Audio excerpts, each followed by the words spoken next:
વ્યાજનો સિલસિલો એકવાર ચાલુ થતો હોય છે ત્યારબાદ વ્યક્તિ તેમાંથી બહાર નીકળી શકતો નથી। આવી જ ઘટના સામે આવી છે જેમાં એક વૃદ્ધ વ્યાજખોરોના ત્રાસમાં એવો ફસાઈ ગયો કે છેલ્લે તેણે આત્મહત્યાનું પગલું ભરી લીધું છે। જોઈએ આ રિપોર્ટ।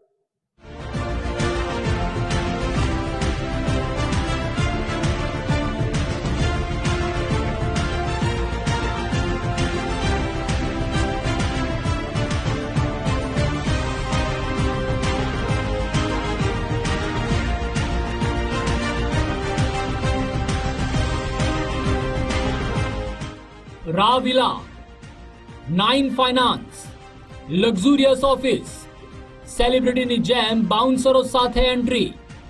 રાજવી જેવા ઠાઠ રાખનાર આ ભાઈનું નામ વિશ્વરાજસિંહ ચુડાસમા છે, જે ફાઇનાન્સનો ધંધો કરે છે।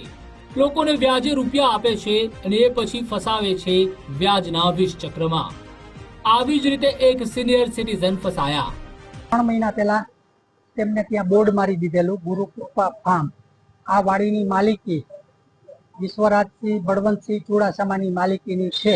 આવું બોર્ડ મારેલું ત્યારથી હું એમને મળેલો તો બોર્ડ મારી દીધેલું હું આ જોઈ નહોતો શકતો। એના હિસાબે હું સખત માનસિક ટેન્શનમાં રહેતો હતો અને અમે આજથી 2 વર્ષ પહેલા રજૂઆત પણ કરેલી હતી। ત્યારે એને એમ કીધું હતું કે કોઈ સમાધાન નહીં થાય, તારી તાકાત હોય તો તું કરી લેજે। રાજકોટ ગ્રામ્ય પોલીસની સરાહનીય કામગીરી। વ્યાજના વિષચક્રમાંથી લેણદારને ઉગાર્યો। વ્યાજખોર પર રાજકોટ એસપીએ કસ્યો સકંજો। લેણદારની જિંદગી બચાવી વ્યાજખોરને ધકેલ્યો જેલમાં। 20,000ના બદલામાં વ્યાજખોરે પચાવી 5 કરોડની જમીન। રાજકોટ ગ્રામ્ય પોલીસની કાબિલેદાદ કામગીરી સામે આવી છે। રાજકોટ ગ્રામ્ય એસપી વિજયસિંહ ગુર્જરની સતર્કતાના કારણે ભાયાવદરથી આપઘાત કરવા માટે સુરત પહોંચેલા ઉદય શાહ નામના સિનિયર સિટીઝનને આપઘાત કરતા અટકાવવામાં આવ્યા છે। 21 નવેમ્બરની રાત્રે રાજકોટ એસપીના સરકારી નંબર પર અજાણ્યા નંબર પરથી મેસેજ આવ્યો હતો। તેમાં લખ્યું હતું કે હું વ્યાજખોરના ત્રાસથી ત્રસ્ત થઈ ચૂક્યો છું અને આપઘાત કરવા જઈ રહ્યો છું। આવો મેસેજ મળતાની સાથે તાત્કાલિક અસરથી તેના મોબાઈલ નંબરને ટ્રેસ કરવામાં આવ્યો હતો। ઉદય શાહનું લોકેશન સુરત શહેરના મૈધરપુરા પોલીસ સ્ટેશન વિસ્તારનું હોવાનું સામે આવ્યું હતું, જેથી રાજકોટ ગ્રામ્ય પોલીસે સુરતના મૈધરપુરા પોલીસ સ્ટેશનના પીઆઈનો સંપર્ક કર્યો। મૈધરપુરા પોલીસની ટીમ લોકેશનવાળી જગ્યાએ પહોંચીને 60 વર્ષીય ઉદય શાહને આત્મહત્યા કરતા બચાવી લીધા।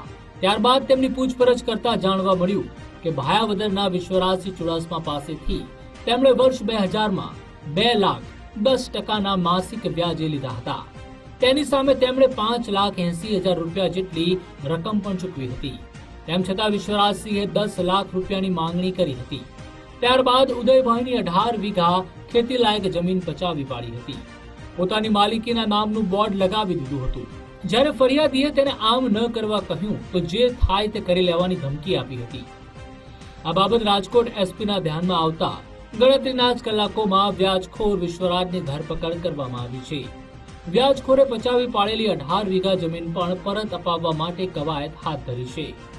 મેં આ બધી મારી સચ્ચાઈ મારી હકીકતને રજૂઆત કરેલી અને મારા પૂરતા ડોક્યુમેન્ટ્સ જોઈ અને પોલીસ ડિપાર્ટમેન્ટને એવું લાગ્યું કે ના ભોગ બનનાર સાચા છે, તો રાજકોટના એસપી શ્રી ગુર્જર સાહેબ તથા ભાયાવદરના પીઆઈ પરમાર સાહેબે મને ખૂબ સપોર્ટ આપેલો અને યોગ્ય તપાસ કરી। આરોપી હવે અટક થઈ ગયો, આરોપીને ધરપકડ થઈ ગઈ છે અને આરોપી વ્યાજનો કામ કરે છે અને એક વ્યાજનો ઓફિસ પણ છે રાજકોટ શહેરમાં પણ અને ભાયાવદરમાં પણ, અને ત્યાં બંને જગ્યા પંચનામું કરવામાં આવ્યો છે। જ્યારે એફઆઈઆર દાખલ થતી હતી ત્યારે આરોપીને કદાચ ખબર પડી ગઈ તો બંને ઓફિસમાં ખાલી એક ચેકની રિકવરી થઈ છે, બાકી કોઈ વસ્તુ રિકવર થઈ નથી।